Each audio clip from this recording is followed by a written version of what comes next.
Good evening. This is CTV News. I'm Patricia Vallone. Thank you for joining us tonight. Well, advocates are calling for reforms to the state's wage garnishment law. They're backing legislation that would change the amount of money some workers can protect from garnishment.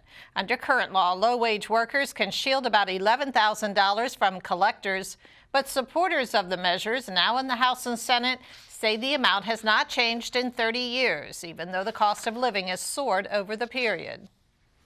Right now, if you're a minimum wage worker working full-time, you can only keep $217 a week for everything. Everything else can be taken from to pay off a debt collector, and that's not enough to survive on.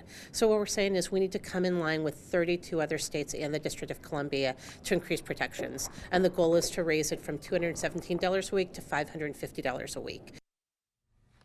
A hearing on the matter was held today in the Senate Finance Committee.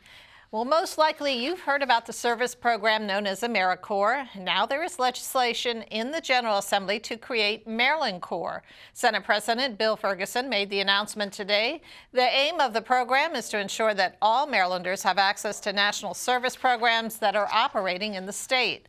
Many of these service programs are known for bringing people of different backgrounds together for a common goal. Maryland Corps bill will provide an opportunity for the state of Maryland to be a leader across the country in providing national service opportunities for all Maryland residents who desire to build their workforce development skills, but more importantly, to be a part of our shared humanity and bringing lines of difference back together. And the bill has been cross-filed in both chambers. An estimated 24 people per minute are victims of rape, physical violence, or stalking by a partner. That according to the National Domestic Violence Hotline. Councilmember Jolene Ivey and the county's Family Justice Center are tackling the issue at a forum entitled Love Shouldn't Hurt. More than 20 domestic violence survivors gathered this morning to share their stories of abuse, including Mildred Muhammad. She's the ex-wife of D.C. sniper John Muhammad. Survivor Portia Williams also shared her story. Williams says she suffered for 10 years.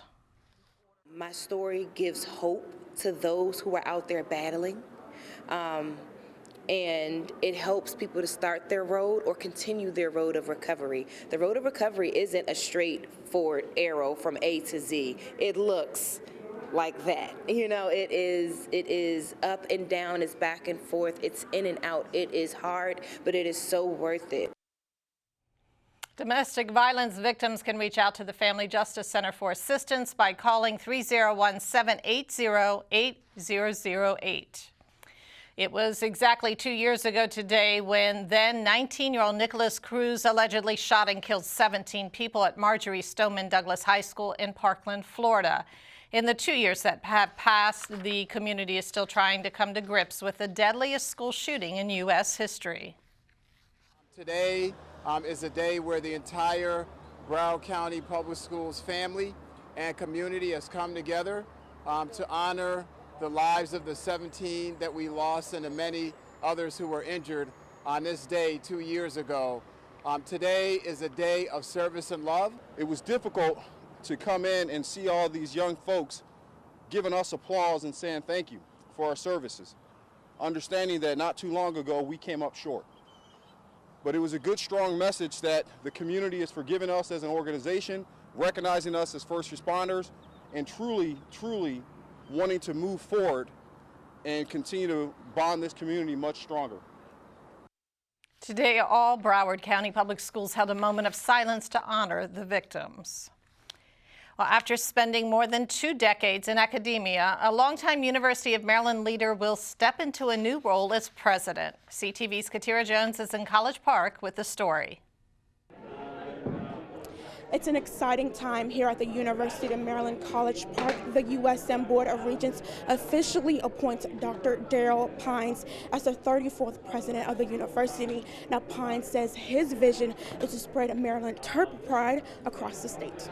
No way in 1995 did I think that I was going to be standing here before you today, 25 years later. Dr. Pines impressed the Regents with his understanding of the responsibilities of College Park's flagship status.